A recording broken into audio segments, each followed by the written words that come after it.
Hello guys, welcome back to our YouTube channel, Rice Backyards. For today's guys, mayroon tayong i-unbox ngayon na succulents from Benguet. Lagay ko na lang sa screen guys yung kanyang profile if ever na gusto nyo ring umorder sa kanya, kasi nakalimutan ko kung anong name niya. Bago lang kasi itong seller na to na na-orderan ko, first time ko sa kanya umorder. So let's see kung okay yung mga plans niya. Mura lang kasi sa kanya guys. Nakabili ako sa kanya ng set, 3 peraso, 100 set na yun guys. So tingnan natin kung okay na.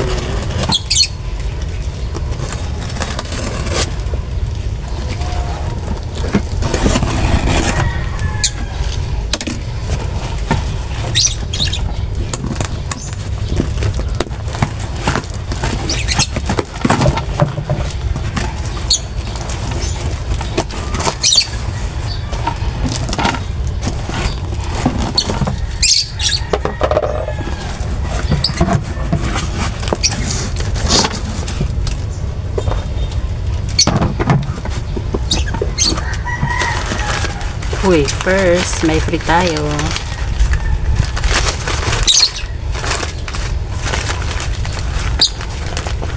Free plants. Sino kaya ito?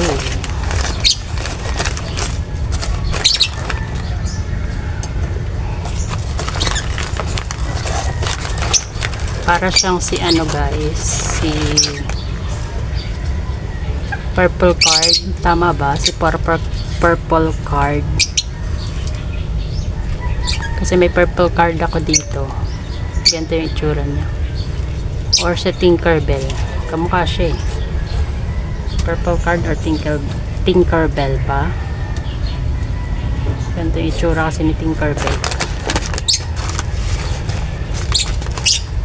Maliliit na rosette.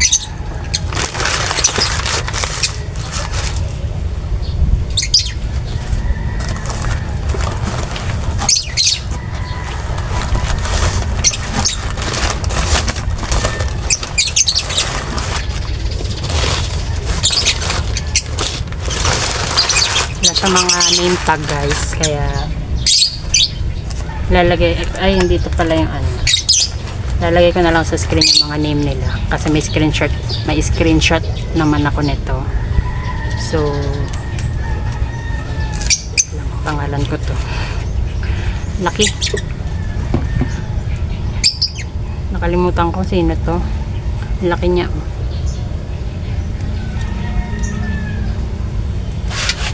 Taba. So big. Laki niya.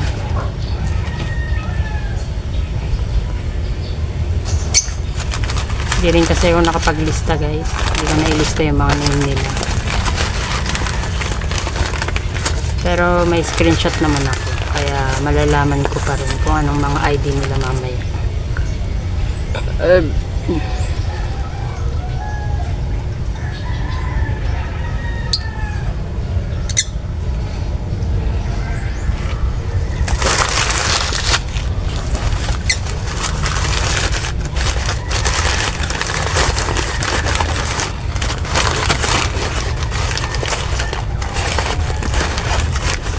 Succulent Bailin ata yun.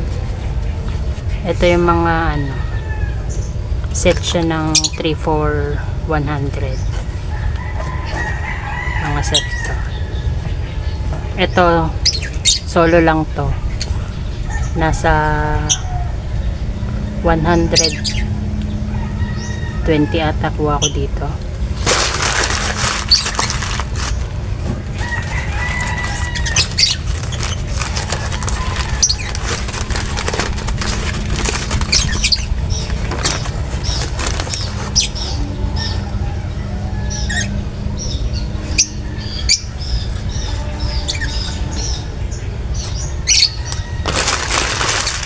Lilit lang siya guys, mga regular size lang.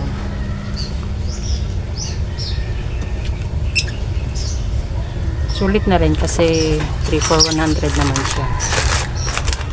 Dalawa lang ata yung nakuha kong ano,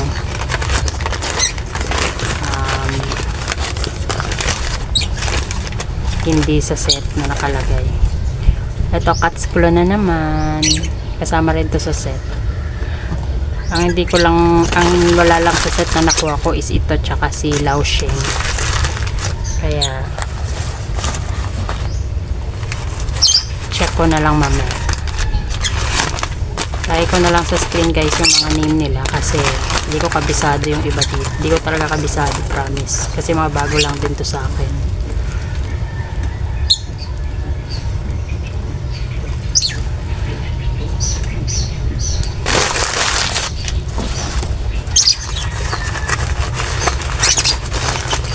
$3 for 100.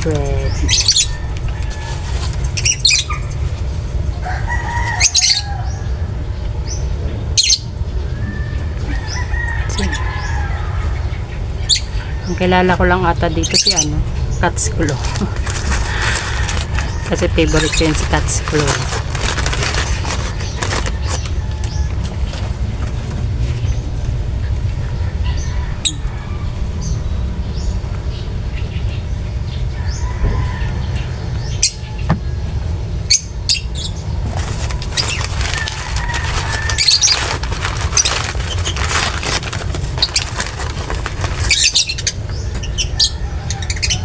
Yung iba dito guys, doble-doble na kasi nga nakaset siya ng 100. Kaya yung iba na nasiset sa kanila is may kasama na rin sa isang set. Kaya yung iba dito na may dalawa.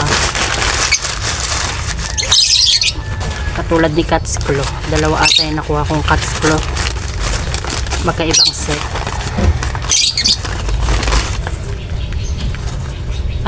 Ito parang ang pagka-ID ni seller dito is si Cinderella. May Cinderella na ako dito guys. Andun, bago lang din naman. Pero ito, meron pa ako isa. Siguro isasama ko na lang to doon. Para isang pot lang. May space pa kasi yung pot ko eh. Kaya isasama ko na lang siya doon.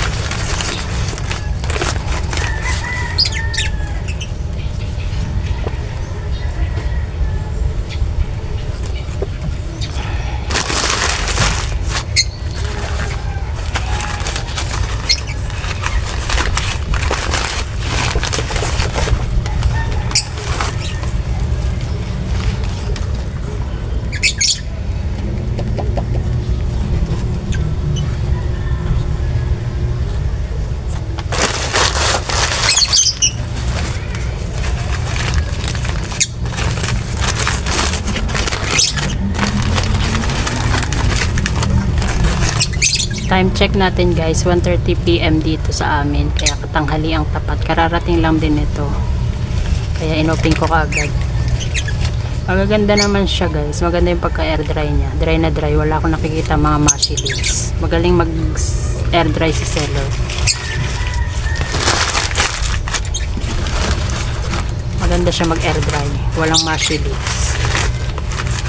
Ano yata, mga almost 2 weeks na naka air dry ko sa kanya.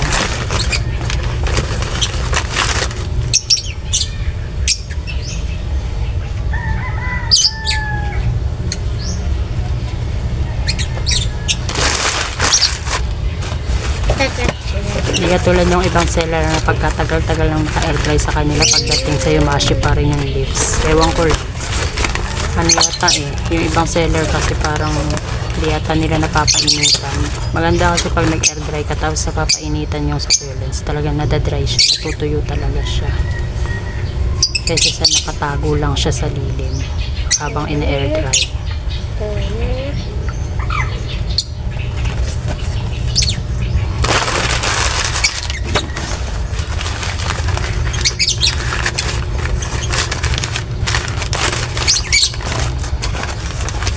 Ito na si Cat's Claw again. Bali, dalawang Cat's Claw ko.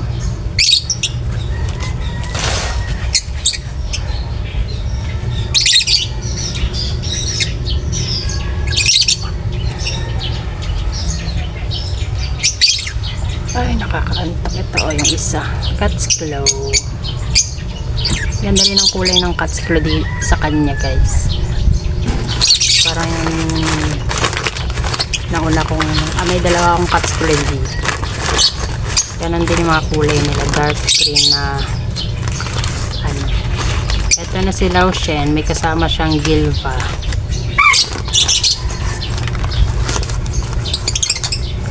Nakakonfuse kasi ko kay Mule at saka kay Lao Shen. Kaya bumili ko ng Lao Shen para i-compare kung ano bang pagkakaiba nila. Kasi meron ako ditong Mule.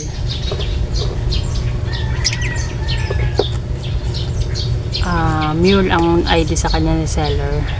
Kay ano ko to nabili, kay ano ko nabili, kay Succulent Dewdrop. Nagpi-pink din yung ano niya tip. Pero hindi ka katulad nito na pink na pink. Super pink. Hindi pa stress. Ay, stress na stress. Pink na pink.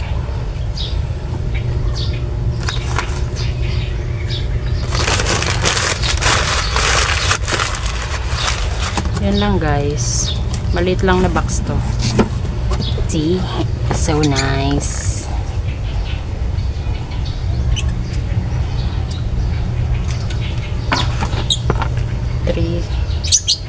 Three, 6, 9, 12, 15, 16, 17. Diba? Ito na yung lahat.